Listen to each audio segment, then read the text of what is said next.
show on hardwood. Left side of the circle, it's money, cold, hard cash for Stephen Curry. The NBA champions are back to defend their title. And it starts now. This is Warriors Live. Holy cannoli, this is crazy. Presented by Xfinity. Supercharge your home with supersonic Wi-Fi. Unbeatable internet, only from Xfinity. It is Warriors Live, and it is the Warriors and the Orlando Magic this evening from Chase Center in San Francisco as the Warriors continue their 8-game homestand. This is Game 7 of the 8-game homestand. John Dickinson with you from inside Chase Center as the Warriors looking to make it 6 of 7 on this homestand. And the Warriors fresh off their first defeat on the homestand as they dropped the contest to the Detroit Pistons on Wednesday in this building. So 5-1 through the first 6 games of the 8-game homestand, with tonight against the Magic, Tuesday against the Phoenix Suns. And for the Magic, this is Game 1 of what will be a 5-game Western trip with stops in Sacramento on Monday and then Portland, Utah, and Denver to follow. Magic in a much different place than how they started the season. This game with some similarities to the game that the Warriors played the other night against Detroit. Young team, didn't get off to a great start, but the Magic in particular have been playing well in their last 14 games. 9-5 are the Magic in their last 14 games after they started the season at 5-20. So a little bit of a different Magic club tonight. We'll get into some of the matchups and just let you know a little bit about the Orlando Magic as they come in to this one where the home team has dominated these head-to-head meetings of late, with the Warriors going all the way back to Chase and Oracle in Oakland. The Warriors have won 9 straight home games over the Orlando Magic. You got to go all the way back to 2012, toward the end of 2012 in December, the last time the Magic were able to win a game in the Bay Area. And the Warriors, in turn, have lost their last 5 games, believe it or not, at Amway Center in Orlando, including the game back on November the 3rd, where the Warriors were defeated by the Magic, at that point an Orlando team that came in at 1-7 and was on the back end of that Warriors road trip at the beginning of the year where things went awry, and the 0-5 on that trip. And the Warriors had a 16-point lead in that game and wound up giving it all up, after taking the lead in the second quarter and into halftime. They give up 43 points in the third quarter of that game. Wound up being a close one down the stretch. Looked like the Warriors had it in hand in the fourth quarter, but the Magic able to come back in the final couple of minutes and beat the Warriors on that night, 130-129. So one of the big wins of this season for the Magic. And again, over the course of these last 14, as you look at Orlando, they went into Boston when the Celtics were playing pretty well, after the Celtics had gotten off that Western trip where they had struggled, and they won one of those baseball 2-game sets where they went into Boston and won both games against the Celtics. So the Warriors without Steph Curry can't take anything for granted, as we've learned on this homestand, although the Warriors have been able to come out victorious in 5 of these first 6 games. And especially the case against a Magic team that is playing lately much better than their record. The good news for the Warriors, though, on the injury report, as we get to the injury report here on Warriors Live, which is brought to you by Boxer & Gerson, Northern California's premier workers' compensation law firm, helping injured workers get their lives back for over 40 years. For more info, visit boxerlaw.com. And the good news is the Warriors are not going to be as shorthanded as they were on Wednesday night and as they have been of late. And that's because they're getting a couple of key wings back into the fold tonight, and that is Andrew Wiggins and Andre Iguodala both. Now, Wiggins, it feels like this entire homestand has been about when is he going to return, coming off of the adductor injury, and the Warriors going all the way back to the end of their road trip in Toronto and the couple of games in New York, it appeared as if Andrew Wiggins was going to have a shot to play even on that road trip toward the back end, but the adductor injury lingered to a point where even with 3 off days in between the road trip and Christmas night and the game that the Warriors had against the Grizzlies, that was sort of the first target point for Andrew Wiggins to be able to return from the adductor. That got delayed a couple of days, and then Andrew Wiggins fell ill at the point in which he had been cleared from the adductor injury, and then that illness had lingered, so canceled out the games against Charlotte and Utah, and then the Warriors wanted to be careful to get him ramped up after missing so much time and not having the proper conditioning, so he ended up missing the final game of 2021 as well. Not quite ready to begin things Monday against Atlanta in the double overtime victory for the Warriors. And then you thought with a couple of more days off and a practice yesterday after the Warriors-Pistons game, this one became the best opportunity to get Wiggins back in. So good news, Andrew Wiggins set to make his return after missing the last 15 games. Hard to believe, but Andrew Wiggins has not played since December the 3rd as the Warriors beat the Rockets on that night. And really things started to turn for the Warriors right with the Wiggins injury. That first game that Wiggins was out, the Warriors ended up losing that game to the Indiana Pacers, and then they dropped the next one to Utah. The rough road trip with the big win against the Celtics in between there, and then the Warriors, of course, lost Steph Curry on that road trip, and so they've played the last 10 in full without Curry and Wiggins, and the Warriors, by virtue of eking out the one, actually blowing out the Raptors, no eke out about that one, for the lone trip on the road, and now the 5-1 homestand. Golden State 6-4 without Curry and without Andrew Wiggins. But you look at it top to bottom, you go through the last couple of games prior to that, and the Warriors ended up, what would that be, 1-3 on top of that in games where they didn't have Wiggins, but they did have Stephen Curry up until the point he got injured. So the Warriors looking a little bit tired, I thought, coming off of the game Wednesday night, and I think the toll of not being fully healthy, even beyond Steph Curry, was really noticeable in the game the other night against the Pistons with all their size and length and Jonathan Kuminga being out in that game and the Warriors having fewer younger players potentially to turn to. So Andrew Wiggins back in. He is going to be on a minutes restriction per Steve Kerr as he addressed the media just about an hour ago here inside Chase Center. So good news on that front. As he will go right back into the starting lineup for the Warriors tonight. No messing around. Wiggins goes right back in. That kicks Dante DiVincenzo to the bench. So Jordan Poole and Klay Thompson get the start with Andrew Wiggins, Draymond Green, and Kevon Looney. DiVincenzo moves to the bench. But with Jonathan Kuminga still out, along with JaMychal Green and James Wiseman, all set to be reevaluated before the Warriors begin their 5-game road trip a week from last night, as they'll be in San Antonio coming up in 6 nights. Even with the addition of Wiggins, the Warriors still needing as many wings as they possibly can get. And so Iguodala coming back and being in the fold, I think is big time for the Warriors. And they will get Iguodala playing in a game for the first time this season. And I think this helps the Warriors in a couple of ways. I mean, shorthanded without Kuminga and the impact that Kuminga has had defensively in particular for the Warriors during this stretch where they have tried to make it through without Wiggins and without Steph Curry. So not having Kuminga, I think, really hurt them against Detroit. And I would venture a guess that Iguodala maybe wasn't anticipating coming back and actually playing in games this soon, kind of reading the tea leaves through everything. I thought it was interesting that it seemed like after the All-Star break was very much on the table for Andre Iguodala as opposed to coming back on January 7th, and they are giving him the long ramp up and making sure he's fully healthy. And I think the Warriors also want to make sure that they're careful now that Iguodala is back. No back-to-backs, limited minutes.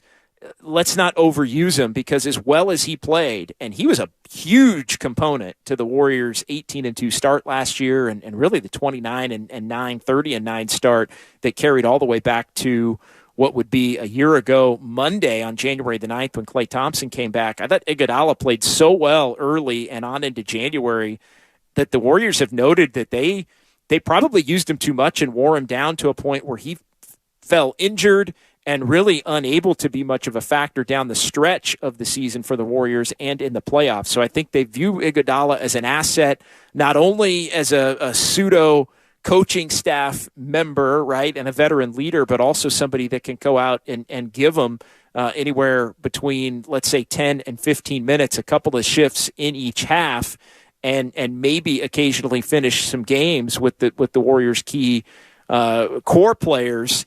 But I think everybody was a little bit surprised, and we probably should have known all along, right, that Iguodala would at some point just appear, just emerge, and be ready to roll with the training staff clearing him and all of that. So Warriors getting Andrew Wiggins and Andre Iguodala back tonight. That part of the headline coming into this one, and again against a young, athletic Orlando Magic team that already had beaten the Warriors back in Orlando back in early November. It helps to have veterans against a young team, and it helps to have athletes and high IQ players against a young team as well. So with Iguodala and Wiggins coming back, I think that's beneficial. And I think the Warriors were at a point where they need the reinforcements, to put it bluntly. I think the Warriors deserve tremendous credit for the way that they've carried themselves on this homestand, really going all the way through the opener, which you knew was going to be an easy one to get up for against Memphis. They got off to a great start against Charlotte, had to kind of hold on down the stretch of that one, out-execute the Hornets late to win that game. And then Utah is a comfortable matchup, I think, for the Warriors, but it really showed, I think, in that game and the Charlotte game that nothing was going to be easy for Golden State at all, and that they were going to have to fight for every win, as shorthanded as they were, but big fourth quarters defensively, a lot of just strenuous minutes for a lot of the veteran players, Draymond Green and Klay Thompson in particular for the Warriors. And I've gotten the impression as this thing has gone on and fighting down the stretch with the big fourth quarter rally to beat Portland, and then the double overtime game against Atlanta that looked like it could be a loss in any number of 3, 4, 5 different ways. I felt like the Warriors were get a little tired in the game against Detroit, and the youth of the Pistons really hurt the Warriors in that game. And so one of the lasting impressions from that one, and there was so much to talk about coming off of that game, one of the lasting impressions for me was it's time for the reinforcements to get here. That this team would be vulnerable without an infusion, especially if, as it was noted a couple of days ago, Kuminga, JaMychal Green, and James Wiseman all were still going to remain out for the remainder of the homestand and potentially even for the beginning of the road trip. That still remains to be seen and will be discussed and announced coming up here right before the Warriors do head for San Antonio to get that thing tipped off. It'll be in Chicago and Washington, Boston, and Cleveland as well. But they need an infusion. And to get Andrew Wiggins, who, let's be honest, if not their second best player, their second most consistent player, certainly on this season, once you go beyond Stephen Curry, and then to get Iguodala back, they're going to need it. Kicking Dante DiVincenzo to the bench, how does that impact the Warriors' rotation? I think that'll be interesting. I think Dante still, especially with Kuminga out, is going to get a lot of minutes. We'll see how the Warriors divvy it up with Iguodala. I would imagine on a minutes restriction of his own, probably a couple of shifts for Iguodala. I would imagine somewhere between 10 and 15 minutes for Iguodala. I would imagine anywhere between 20 and 25 probably on tap for Andrew Wiggins in this game. So it's still not perfect. The Warriors are still going to need contributions in all likelihood from, of course, DiVincenzo, who slides back to the bench. Obviously, Anthony Lamb. I think Moses Moody finds himself in a playing role tonight against this young Orlando Magic team. But getting some reinforcements back at a point where there really is an opportunity for the Warriors to do some damage, I think is key. So Andrew Wiggins and Andre Iguodala in, Kuminga, Green, and Wiseman all out. That your injury report. Brought to you by Boxer and Gerson here on 95.7 The Game. John Dickinson with you, Warriors Live, sponsored by Xfinity. Xfinity Internet, better streaming with our Flex 4K device, voice remote, and Peacock Premium, all at no extra cost, no strings attached. As I come to you from inside Chase Center, the Warriors and the Orlando Magic as the Dubs, fresh off a loss. They had their 5-game winning streak on the homestand broken up by the Pistons as they came in and beat the Warriors the other night in a game you heard right here on 95.7 The Game. Looking at the standings right now in the Western Conference as the Warriors sit currently, and this is the benefit of a Western Conference being so jumbled up the last couple of, really since the season began, but the last couple of weeks it's gotten even more jumbled up. The Warriors went from 9th at the close of business on Wednesday all the way up to 6th, and they didn't even have to play a game. So you look at Portland, who's taken a couple of losses. The Clippers and Suns have both lost 5 now in a row to dip to 21-20 and 20-20 respectively. So the Warriors now find themselves all the way in 6th place, even though their record only sits currently at 20-19. So you look at it, the Warriors are a game back of Sacramento, who sits at 20-17. The Kings are going to take on the Lakers tonight in Sacramento, a game that's going to tip off a little bit later, 7 o'clock tip off in Sac. And so I think with the Warriors starting to get healthy, an opportunity against a young Orlando team that the Warriors should have appropriate fear against tonight since they already beat the Dubs, and against a Phoenix team that's really without Devin Booker and now Chris Paul a little bit banged up as well.